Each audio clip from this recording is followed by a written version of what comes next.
मैं रो के बोल रहा था सर ऊपर बचा लो, बिकॉज विजिबिलिटी नहीं थी। मैंने बोला अगर इधर मरेंगे तो डेड बॉडी भी नहीं मिलेगी।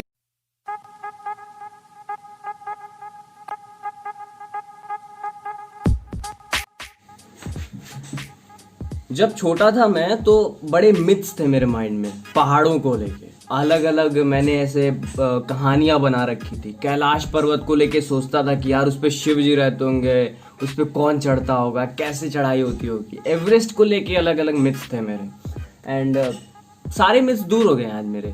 मैं एक ऐसे शख्स से मिला जिनको इन सब की जानकारी थी, जिन्होंने इन चीज़ों का एक्सपीरियंस किया हुआ है। और आज मैं आपको उनसे मिलवाने वाला हूँ। नीतीश सिंह जी, जो कि एडवेंचर फिल्म मेकर हैं और एक माउंटेनियर हैं, जो कि हमारे ही शहर से हैं, गोरखपुर से। और मुझे नहीं पता था, मुझे जल्दी पता चला। और मैंने कहा कि भाई ये जो इतने सवाल है ना, इनका जवाब सिर्फ वही दे सकते हैं। तो मैं पहुँच गया उनसे मिलने। नीतीश भाई कैसे हैं आप? I am all good. आपको यहाँ आने में कोई तकलीफ तो नहीं हुई? बिकॉज हमारे शहर में बड़ी गर्मी हो रखी है, और गर्मी आपकी वजह से हो रखी है, बिकॉज लोग आपके बारे में चर्चा कर रहे हैं। नहीं, गर्मी तो क्या ही बोले, -10 डिग्री से अभी 30 डिग्री में आने में तो गर्मी तो मुझे भी लग रही है। हाँ, दैट्स वाई मैं आपसे मिलना चाह रहा था, बिकॉज वो -10 का जो आपका एक्सपीरियंस है ना, वो मुझे जानना है। -10 का एक्सपीरियंस यही रहा है कि अभी मैं माउंट रुद्रगैरा, जो कि गंगोत्री से क्लाइंबिंग स्टार्ट होती है, जो कि एक शिव जी का भी पीक बोलते हैं वो, जी, जिसकी हाइट अराउंड 19,8100 फीट है, 81 फीट है। और अभी मैं वो क्लाइंब करके आया हूँ इन जस्ट 4 डेज। और बेसिकली इस पीक को हमने अल्पाइन स्टाइल में क्लाइंब किया है, जिसमें अराउंड 32 kg का बैकपैक मेरा था, इन विच लाइक हमने सारा का सारा इक्विपमेंट, खाने का राशन से लेके हर एक चीज़ खुद से कैरी किया था। And that was in ultra speed. That's great. मेरा ना हमेशा से एक माइंड में सवाल रहता है कि लाइक जब आप पहाड़ को चढ़ते हो तो उस बीच में टाइमिंग तो बहुत ज़्यादा टाइम आपका लगता होगा। तो खाते मतलब कैसे, खाना वाना कैसे खाते हो उस तरह से? हर एक पीक का अलग अलग होता है। और अभी रुद्रगैरा का क्या था, ये हमने अल्पाइन स्टाइल में किया था। अल्पाइन स्टाइल में क्या होता है कि आप अपने फूड को, लॉजिस्टिक्स, जितने भी इक्विपमेंट्स हो गए, राशन हो गया, खाना बनाने का सामान हो गया, सारा कुछ हम खुद से लेके कैरी करके खुद से करते हैं, विदाउट एनी एक्सटर्नल सपोर्ट। तो खाने की बात अगर कहें तो लोग फैंसी आइटम्स भी रखते हैं। अभी तो मार्केट में MTR के फूड्स आते हैं, जो कि लाइक 5 मिनट रेडी होते हैं, मतलब स्पेशल फूड्स आते हैं इन सारे चीज़ों के लिए। हाँ, एडवेंचरस के लिए। बट द मेन इशू इसकी फिर फाइनेंशियली आ जाती है बात, क्योंकि वो थोड़े कॉस्टली होते हैं। If you are having an energy bar, जो कि आपको 1000 कैलोरीज देगा, तो वो अराउंड 1500 रुपये का आता है, एक छोटा सा जितना मंच का बड़ा होता है। तो बहुत कॉस्टली होता है। तो अभी हम जो एक्सपीडिशन करके आए हैं, उसमें एनर्जी बार हमने घर पे ही बनाया था, विच वाज अराउंड लाइक कि काजू, बादाम, किशमिश और छुआड़ा सबको पीस के फिर हमने एक बार की तरह बना के उसे ही हम खाने के लिए ले गए थे ऊपर। और चावल रखा था हमने, आटा रखा था, दाल रखी थी और आलू रखा था। बेसिकली क्या होता है कि ऊपर जब हम जाते हैं क्लाइंब करने, तो हमें एनर्जी सेव करनी होती है। इट्स नॉट अबाउट कि पहले रोटी बनाओ, दाल बनाओ, सब्जी बनाओ, ऐसा नहीं। तो जब हम गैस ले गए, हम स्टोव ले गए थे और पेट्रोल ले गए थे उस एल्टीट्यूड पे, क्योंकि बर्नर भी थे हमारे पे गैस के, लेकिन थोड़ा ज़्यादा कंफर्टेबल ये रहता है क्योंकि बर्नर का वेट ज़्यादा होता है। वेट ज़्यादा होता है और आप उसको सभी सामानों को लेके आपको चढ़ना होता है। और जैसे ही आगे बढ़े तो बेस कैंप में खाना वाना बनाना होता है, और हर कैंप में खाना बनाना होता है। तो हम क्या करते हैं कि दाल को जब डालते हैं कुकर के अंदर, तो उसी के साथ हम आलू को भी डाल देते हैं, बिना छीले, बिना उसका पील किए हुए डाल दिया, बन गया। चावल रखा, चावल बना। उस ऑल्टीट्यूड पे क्या होता है, यहाँ पे अगर आपका खाना 5 मिनट में बनता है, चावल अगर आपका 5 मिनट से 7 मिनट में बनता है, वहाँ पे आपको अराउंड ट्रिपल टाइम ज़्यादा लगता है। तो फ्यूल ज़्यादा लगेगा, एनर्जी ज़्यादा लगेगी, बिकॉज अगर आप वहाँ कोई मूवमेंट नहीं कर रहे हैं तब भी आपको वो बहुत ज़्यादा कॉस्टली पड़ता है, क्योंकि एनर्जी ना आपकी बैठे बैठे भी कंज्यूम होती है, कैलोरीज आपकी वैसे भी बर्न होती है। मैं उनकी बातें सुन रहा था बड़े ध्यान से। मैं सोच रहा था अरे ऐसा भी होता है क्या, अरे यहाँ पे तो मैं गलत था, ये क्या सोच रहा था मैं, यहाँ पे तो कुछ और ही सच्चाई है। तो ये सब सुन के ना मैं बड़ा एकदम फैसिनेटिंग हो गया चीज़ों को लेके। अरे बहुत मज़ा आ रहा था मुझे, मैं क्या बताऊँ आप। तो आपको मैंने बताया कि मेरा ना बचपन से बड़ा ये रहा है कि यार कैलाश पर्वत पे क्या होता होगा, ऐसा कुछ। तो मैं जानना चाहता हूँ क्या होता है कैलाश पर्वत पे। एक्चुअली कैलाश पर्वत एक होली पीक है, अच्छा। तो उसे क्लाइम तो करते नहीं है, इसलिए हर साल सरकार ना कैलाश मानसरोवर यात्रा निकालती है, विच इज़ इन चाइना। और वो एक लेक है, उस लेक का परिक्रमा करते हैं, तो उसको वहीं तक सीमित रखते हैं, क्योंकि कोई से भी जितने भी होली पीक्स हैं इंडिया में उन्हें क्लाइम नहीं किया जाता। मतलब मैं बचपन से पागलों की तरह कुछ और सोच रहा था, मैं ये अच्छी जानकारी है मेरे लिए।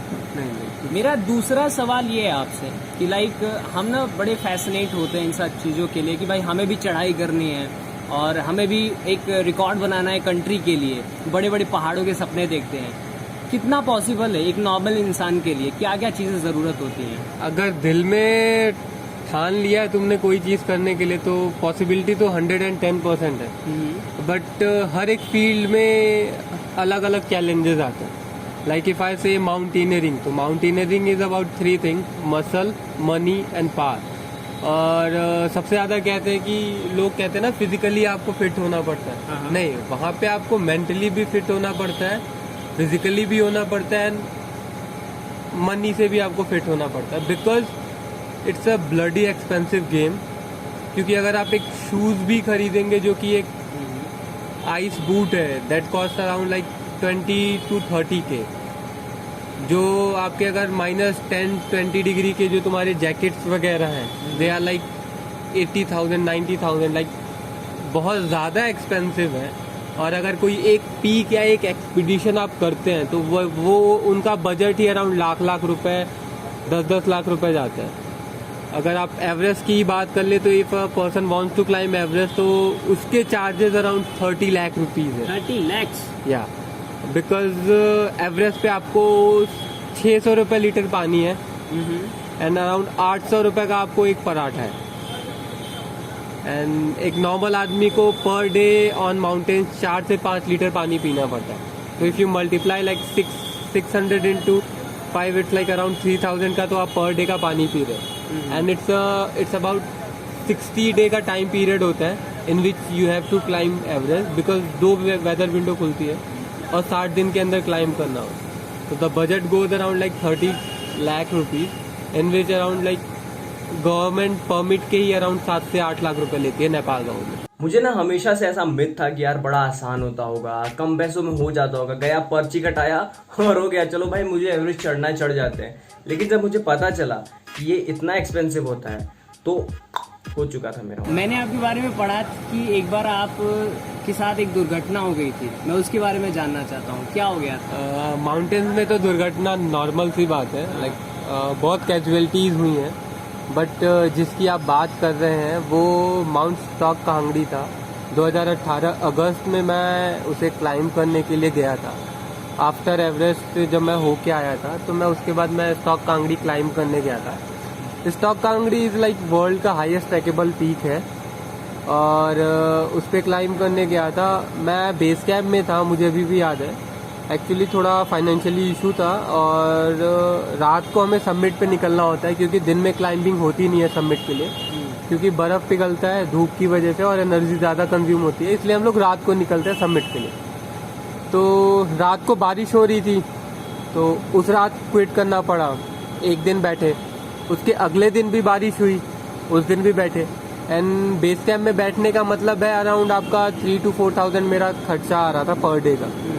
तो व्हाट आई हैड प्लान कि लाइक अगले दिन हम बैठे थे and I was like having my breakfast. मैं 2 पूड़ी खाया था उस वक्त और राज सर थे जो कि मेरे गाइड थे। तो मैंने बोला सर पर डे ज़्यादा चार्जेस हो रहे हैं और क्या किया जाए। तो सर ने बोला क्या करें बताओ। तो मैंने बोला सर अभी निकले समिट के लिए, इट वॉज अराउंड 9 o'clock। तो सर ने कहा कि चल सकते हैं। मैंने बोला सर वेदर क्लियर है। तो सर ने कहा ठीक है। मैंने वही उठा, बैग पैक किया and we went for the summit. After ABC advance base camp हमने क्रॉस किया, ग्लेशियर पड़ता है, ग्लेशियर क्रॉस किया। ग्लेशियर जैसे ही क्रॉस किया अचानक से तूफान और स्नोफॉल होने लगी और बहुत ज़्यादा तेज़ी से स्नोफॉल और तूफान हो रहा था। तो प्रॉब्लम क्या आई कि हमने बोला सर निकले हैं तो सबमिट तो करने जाएंगे ही, लेकिन जैसे ही थोड़ी दूर बढ़े आगे तो आगे से देखा कि जितने भी अंग्रेज वगैरह लाइक फॉरेनर्स जो थे वो सारे के सारे वापस आ रहे थे। और दे वर लाइक कि सबमिट आज पॉसिबल नहीं है, बहुत ज़्यादा तूफान चल रहा है एंड आगे जाओगे तो मरोगे। And what we had plan कि सर अब निकले हैं ना, सिर पे कफन बांध के निकले, करके आएंगे ही। और कहीं ना कहीं रिजेक्शन भी था कि एवरेस्ट फॉर लाइक कि 6200 मीटर्स से वापस आना पड़ा था। 45 डेज की क्लाइंबिंग करी थी आपने, 2 दिन की क्लाइंबिंग बची थी, बट वो हुआ नहीं। तो वो चीज़ भी दिमाग में थी कि ये भी अगर रिजेक्शन हुआ तो the failure will be like कहीं ना कहीं वो जहन में रहेगा ही। तो हम आगे की तरफ बढ़े। अराउंड 4 घंटे पूरा स्नोफॉल में चलने के बाद, विच वॉज लाइक विजिबिलिटी पूरी 5 मीटर की भी नहीं होगी, आगे बढ़े। एक टाइम आता है रिज होता है वहाँ पे टॉप पे जो साइड साइड से होते हैं, तो उस पे क्लाइंब कर रहे थे। मेरे और राज सर में ना रस्सी बंधी थी लाइक विवर की, अगर कोई भी फॉल होता है तो एक बंदा दूसरे बंदे को सपोर्ट करे। अचानक से मेरा पैर फिसलता है and I was like on high में। शिवाय मूवी में देखा है ना जैसे हाँ, वो मैंने देखा है वैसे जाता, तो इट वाज लाइक 2 से 3 सेकंड का फील था मेरे को। It was like I was feeling that movement, but when I was like stuck हुआ जब वहाँ पे रस्सी लटकी और राज सर वहाँ पे ऊपर टॉप पे हैं और वो अटके थे, वो पत्थर पकड़ के थे, उनके पे आइस एक्स था, हथौड़ा आइस जो वो करते हैं, हथौड़े से मारा। तो उन्होंने खुद को पहले सेव किया ना। वो लाइक जब मैं लटका हुआ था तो मेरी तो इतनी ज़्यादा लिटरली हालत ख़राब थी, I was about to cry. मैं रो के बोल रहा था सर ऊपर बचा लो, बिकॉज विजिबिलिटी नहीं थी। मैंने बोला अगर इधर मरेंगे तो डेड बॉडी भी नहीं मिलेगी, और लाइक रो ही रहा था मैं भी। राज सर ने कहा रुक जा, तेरे को सेव करूँगा। ही इज़ लाइक वो इंडियन माउंटेनियरिंग के गुरु हैं। He has like climb many technical peaks from Shivling, Trishul, और वो भी एक बार नहीं बहुत बार इन्होंने क्लाइंब किया है। तो 5 मिनट बाद अराउंड उन्होंने मेरे को ऊपर सेव किया। I was like totally shocked for 10 minute. बैठा, पानी पिया, मेरे को कुछ दिमाग में नहीं आ रहा था कि मैं आगे करूँ क्या। पानी पिया, थोड़ा सा 2 बिस्किट खाए मैंने। फिर मैंने बोला सर अभी कितना बचा। सर ने कहा अभी चलेगा तू 20 मिनट का रास्ता है, नीचे जाना है तो तेरे को 6 घंटे जाने पड़ेंगे। तो मैंने अपना दिमाग ठंडा किया, मैंने बोला कि 6 घंटे नीचे जाने से फेलियर को लेके 20 मिनट का रिस्क लेते हैं, दोबारा आगे चलते हैं। मैंने बोला सर 5 मिनट चलेंगे तो 1 मिनट रेस्ट करूँगा। सर ने कहा ठीक है। गए, after 20 minute we reach the summit and जो फ्लैग लगाया वहाँ पे and that positive energy that I have gain, like कि झंडा लगाने के बाद जो राष्ट्रगान गाया, जो भारत माता की जय बोला, आई डोंट नो कहाँ से वो एनर्जी आई, बट एनर्जी आई, सब कुछ किया। वहाँ मैंने बोला सर कर दिया है, यहाँ से जिंदा वापस जाना ज़रूरी है, बिकॉज अब बताना है लोगों को या आई हैव डिड दिस। और जाना ही किसी भी माउंटेन पे वो नहीं होता है, लेकिन वहाँ से जिंदा वापस आना बहुत ज़्यादा इम्पोर्टेंट है। तो डिफ़िकल्टी थी, वापस आए बेस कैंप में। जब मैं सोया नीचे आके रात को, तो तुरंत सोते नहीं है। राज सर ने थोड़ा सा खाने को दिया और आई वाज लाइक थोड़ा सोया था। पूरा कपड़ा मेरा गीला था, सॉक्स वाज लाइक पूरा टोटल, और मेरा पैर ब्लू हो गया था। अगर ब्लैक हो जाता लाइक फ्रोज बाइट होता तो मेरी उंगलियां कटवानी पड़ती। तो राज सर ने कहा कि सोइयो मत और थोड़ा देखियो, रात को थोड़ा देखियो ना, सिर वगैरह दर्द जा करे, क्योंकि एक कैजुअलिटी हुई थी, एक बंदी की, एक लड़की थी, उसकी डेथ हो गई थी। तो आई वाज लाइक कि सर रात को ना मेरे को 1-2 बार हिला के देखना मैं जिंदा हूँ कि नहीं। तो रात को अराउंड 2 बज रहे थे, सर ने हिलाया, नीतीश, मैं हाँ सर जिंदा हूँ। एंड जर्नी ऐसी थी, और इसी तरीके की डिफ़िकल्टीज आती रहती हैं पहाड़ों में। एवरेस्ट का आपका प्लान है? एवरेस्ट का लाइक टोटली एक्सपेंसिव गेम है वो अभी, तो 30 लाख रुपए। तो देखते हैं, if all goes well, private sponsors या गवर्नमेंट सपोर्ट करती है तो जल्द क्लाइंब करके गोरखपुर और उत्तर प्रदेश का नाम रोशन करेंगे। हमें शूट करने में काफी दिक्कत आ रही थी, बिकॉज काफी ज्यादा नॉइज था वहाँ पे, लेकिन हमने किसी तरह से माइक के थ्रू, फोन के माइक के थ्रू बातचीत की और जितना हो सक रहा था मेरे से डिलीवर किया। मेरा ना मुझे अजीब लग रहा था कि नहीं यार नीतीश भाई पता नहीं क्या सोच रहे होंगे, लेकिन हो गया। लास्ट में आपसे जानना चाहूँगा, इतनी सारी बातें मैंने आपसे की और मेरे बड़े मिथ्स दूर हो गए हैं कि हाँ ये चीज़ें होती हैं। लाइक बहुत जो कैलाश को लेके मिथ था, चढ़ाई को लेके था, तो बहुत ज़्यादा एक्सपेंसिव गेम है जैसा आपने कहा।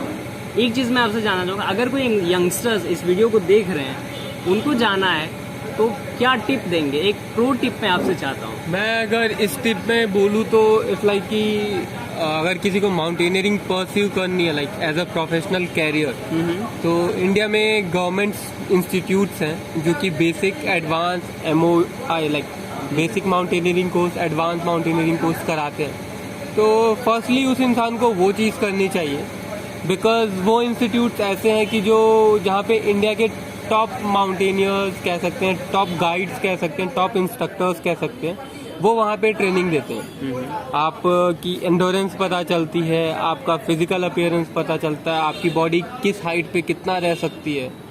तो अगर वहाँ से आप प्रॉपर ट्रेनिंग लेते हैं तो उसके बाद आप इस गेम को या इस माउंटेनियरिंग फील्ड को आगे परस्यू कर सकते हैं। मैंने बहुत कुछ जाना, बहुत कुछ सीखा, और ये सारी चीज़ें सीखने और समझने के बाद मैं अब लग रहा है कि हाँ, अब मेरा जो दिमाग है इन पहाड़ों को लेके खुल चुका है कि हाँ भाई, ऐसा नहीं होता है जैसा मैं सोचा करता था, ऐसा होता है जो नीतीश भाई ने बताया।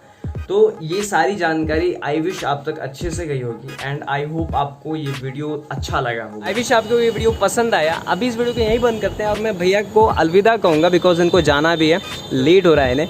एंड सागर भाई भी आ ही चुके हैं यहाँ पे, और thank you for help man. काफ़ी रश रहा, बट कोई नहीं, चलता है। If you like this video, hit the like button, hit the subscribe button, also press the bell icon. आगे ऐसे ब्लॉग्स आते रहेंगे। एंड भैया मैं क्या करता हूँ ना, अपने वीडियो के लास्ट में एक चीज़ बोलता हूँ कि बी वाटर माई फ्रेंड, पानी जैसे बनो। लाइक वाटर का जो एग्जेक्टिव होता है कि लाइक वो कभी रुकता नहीं है, कहीं भी रुकता नहीं है, कहीं भी किसी भी बर्तन में डाल दो ढल जाता है। तो मेरे व्यूअर्स को एक बार आप बोल दो, be water my friend. Be water my friend. And life में अगर कुछ करना है ना तो बस एक बार ठान लेना। मुश्किलें तो आती रहती हैं, हम तो पहाड़ का तोड़ देते हैं दम, तो ज़िंदगी में कोई भी इंसान कुछ भी कर सकता है अगर मन चाहे। That's great.